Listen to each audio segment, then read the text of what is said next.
So I'm going to talk to you about accretion and magnetic fields in young stars.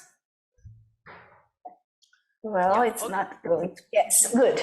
So these accreting systems sometimes show these amazing transition disks that we see in ALMA continuum emission. It's huge in the gaps that have like tens of AUs, but there's a lot going on inside those gaps. As we kind of knew that beforehand because studies like that one of spectral energy distribution modeling by Catherine Espalhat in a young accreting system like calcium-15 had shown that she needed a contribution from the photosphere, from an inner disk that wasn't seen in these images, from some tiny thin emission from dust in the gap, and then finally the outer disk, which is what we see in the image there. What I'm really interested in is the region very close to the star at like 0.1 AU from the star, where the stellar magnetic field and the disk interact. This is well described by magnetospheric accretion models. So what they say is that you have this young low mass star, which is fully convected sometimes, and it generates a strong magnetic field, a magnetic field which is strong enough to truncate the inner disk at a few stellar radii from the star, forming accretion at a few stellar radii from the star. As the accreting material goes spiraling down the disk, it eventually reaches this inner disk region, and if it's sufficiently ionized, its motion will then be controlled by the magnetic field. Part of it will be ejected in a wind, and part will be accreted, forming accretion funnels. As the accreting material hits the star at several hundred of kilometers per second, it creates a strong shock and a hotspot that emits an extra continuum that veils the photospheric lines. In the accretion funnel, the gas is adiabatically heated and it emits broad and strong emission lines. So what controls the whole thing is the magnetic field. Now, the main actor of the magnetospheric accretion model is the magnetic field that controls accretion, activity, the star-disk interaction, the inner disk structure, outflows, stellar winds, disk winds, and jets, and the angular momentum transport from the star to the disk. If you happen to see those systems at high inclination with the spectral line of sight, that's just great because you can see through all the structures. Your line of sight will cross the disk wind, the inner disk region, the accretion flow, and the hotspot. So those are special systems in a sense. Well, if the magnetic field is so important, how do you measure it? You use the Zeeman effect. When an atom is in the presence of a magnetic field, it loses its energy levels, lose the degeneracy due to the total orbital angular momentum, and the 2p level that has j = 1, for example, is split in 3. And you have 3 components now, a pi component, which is unshifted, and 2 sigma components, which are shifted with respect to the original energy level. The shift in wavelength is actually proportional to the stellar magnetic field intensity. It turns out that those components also have different polarization properties. For example, when you look in the direction of the magnetic field, the sigma components are circularly polarized, one to the right and the other one to the left. And the pi component is absent, which means that if you measure the circular polarization from the light of your star, you actually can have information on the magnetic field component in your line of sight. And that's what we do with the Zeeman Doppler imaging technique. Let's start first with the Doppler imaging technique.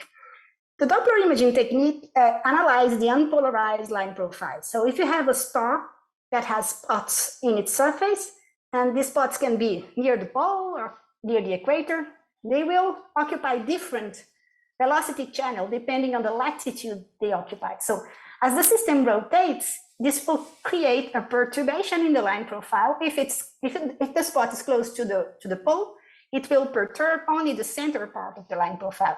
If it's close to the equator, it will perturb the entire Stokes eye profile, which is the unpolarized line profile. And with that, analyzing the variability of the Stokes eye profile, you get a brightness map.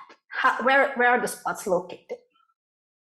If you pass the light of your star through polarimeters, you can separate the right and left circularly polarized components, as was done here by Christian Skrull for GQ Loopy and TW High, the 2 classical T Tauri stars. The separation gives you the intensity of the magnetic field, and you subtract one component from the other, the gray from the black here, you get what we call a Stokes V profile.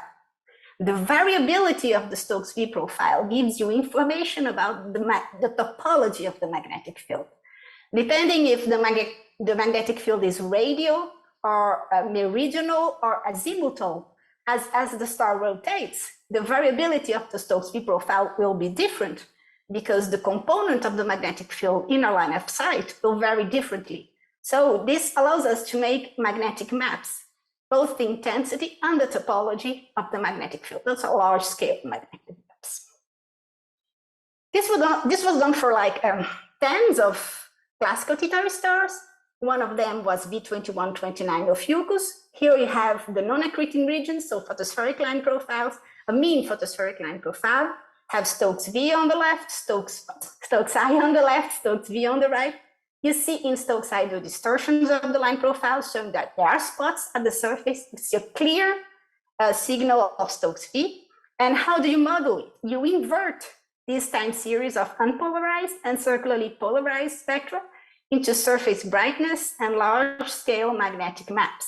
You choose the simplest solution within some fitting criteria, which is what was done here. Have the model in red, the data in black, and the fit is quite good. You can also do that in accreting regions, so in lines that are produced close to the accretion shock, like the helium-1 line I showed before, or here the calcium-2 lines. And this gives you information about the hotspot location and the magnetic field close to the hotspot. Doing that, you reconstruct the components of the magnetic field at the surface and the cold and hotspot location, the brightness map. For this star in particular, we had an axisymmetric poloidal magnetic field dominated by the octopole. And the dipole and octopole varied between two different epochs of observation, showing it's not a fossil field, it's dynamo generated. 10 years ago about that, I convinced Marina and Hyushi, Jerome and I actually convinced Marina and Hyushi to do MHD simulations for this star. So we had the magnetic field distribution at the surface, and this was a starting point for the MHD simulations. And once a quasi-static solution was found, so we had this density, velocity, and a scale temperature structure that could be used to calculate line profiles. So this is the example of H beta with a dipole and octopole tilted with respect to the rotation axis, exactly as was observed. And you have the emitting surfaces at different rotational phases that were compared to the observations. The fit, it's not a fit actually, the comparison is really good. And that gave strong support for the magnetospheric accretion models. Things are not always that easy. I mean, V2129, when we observed it at that time, was well-behaved, periodical, with two main accretion streams, but sometimes it's not the case. So this is another example by Panati Bodhi of a classical T Tauri star, and it has a complex infall geometry that needs two funnel flows, one inside the other. But this is also predicted by MHD models. You can have dynamical and complex accretion environments. And really, MHD models are great to bridge the gap between theory and observations. Since the field is not fossil, it's generated, it depends on the structure of the star, the internal structure of the star. And this structure actually varies a lot during the pre-main sequence. And you can go from fully convective stars that become partly convective. So there's a radiative core that develops, but still has a convective envelope. And then, depending on the mass, it becomes fully radiative. And then you can even have a convective core and a radiative atmosphere. What happens to the magnetic field?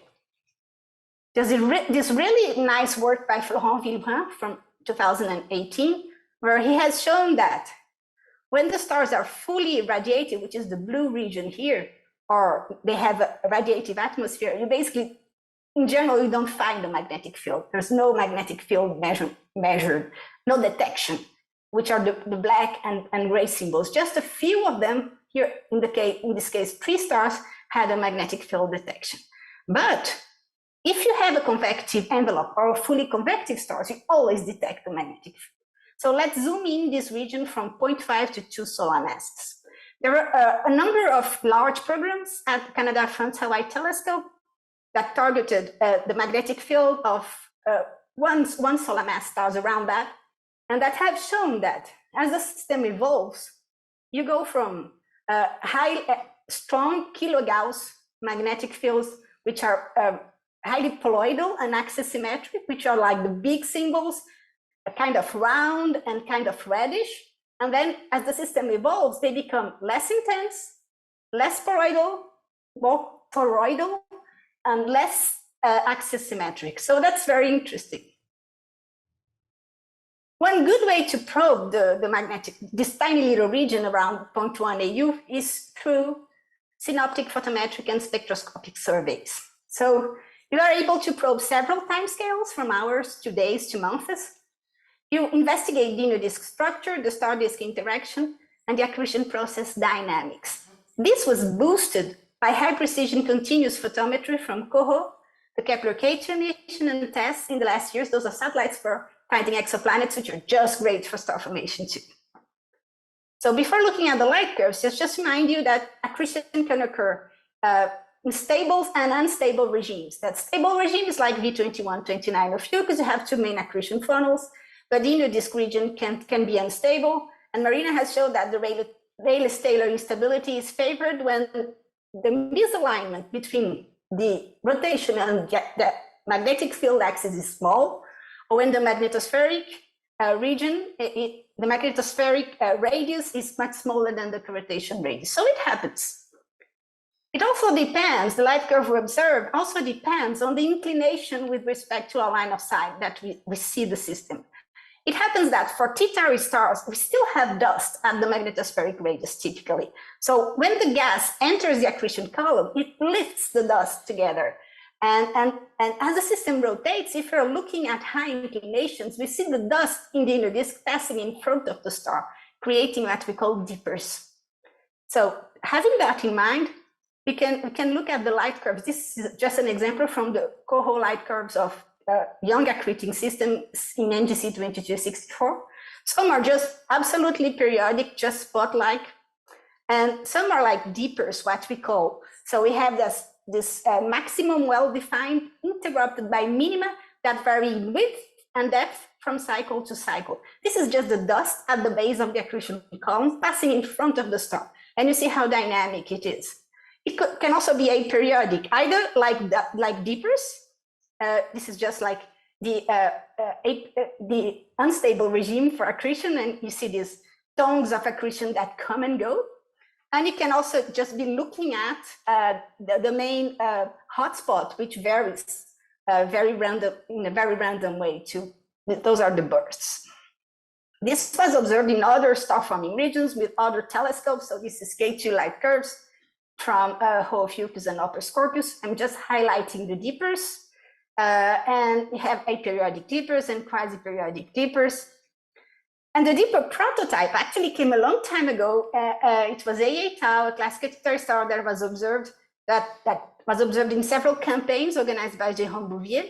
And it showed this characteristic light curve.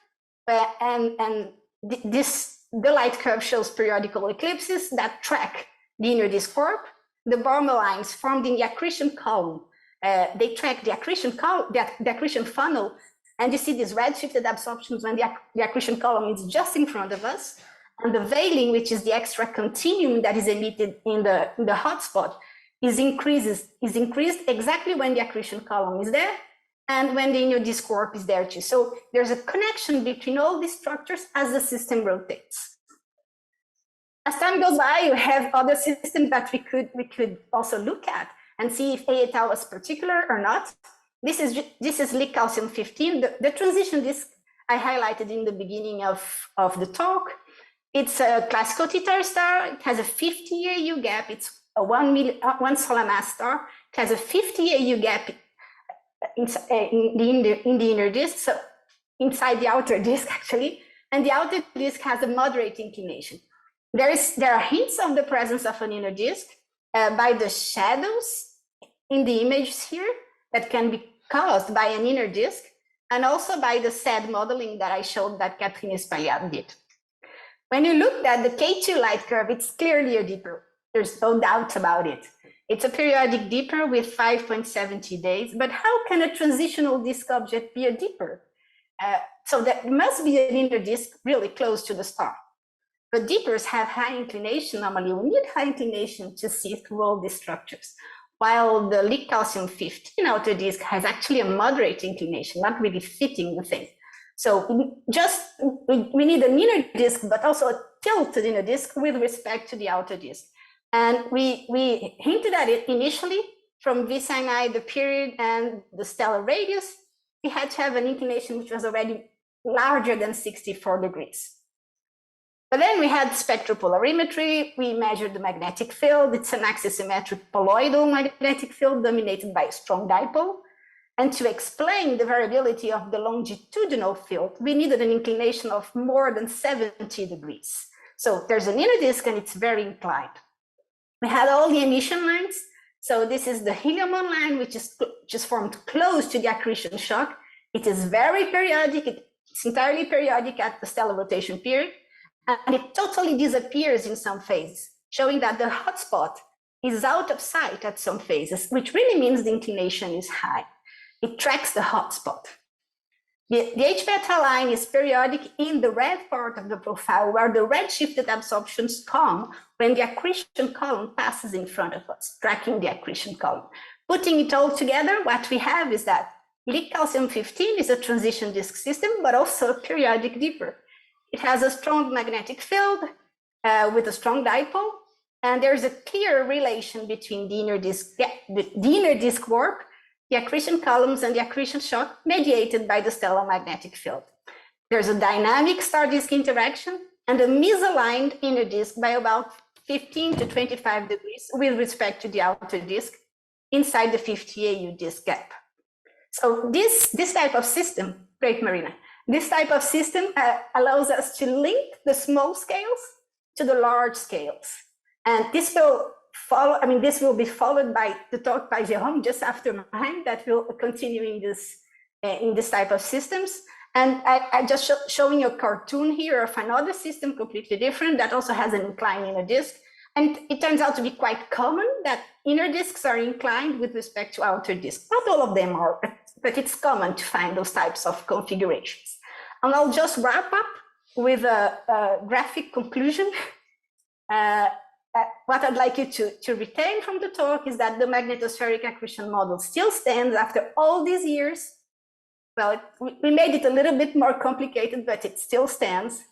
That star-disk MHD simulations really bridge the gap between theory and observations are super, super important. And that multi-wavelength, multi-technique observations in the time domain are needed to understand star-disk interaction and the dynamics of the inner disk region. Thank you very much.